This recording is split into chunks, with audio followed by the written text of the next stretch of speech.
مين هو اخطر واحد على الطريق السريع؟ اخطر واحد على الطريق السريع مش المتهور.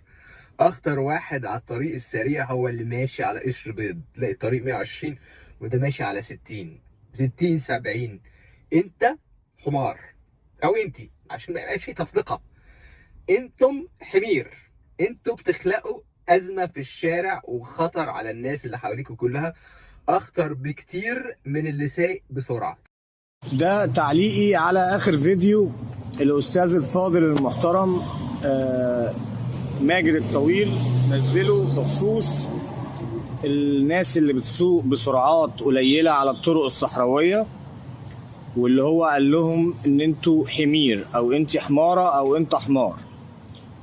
يا سيدي الفاضل، اللي زيك واللي زيي ما ينفعش يطلع على الانترنت او على السوشيال ويشتم حد، علشان ببساطة ممكن يبقى الحمار او الحمارة ديت هي اختي او اخويا او مراتي او صاحبي.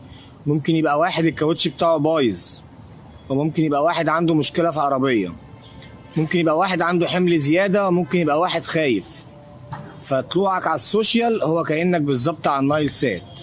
ففي الحالتين ما ينفعش ان انت تطلع تقول حاجة زي كده، وما ينفعش ان انا افتح فيديو واسمع منك حاجة زي كده.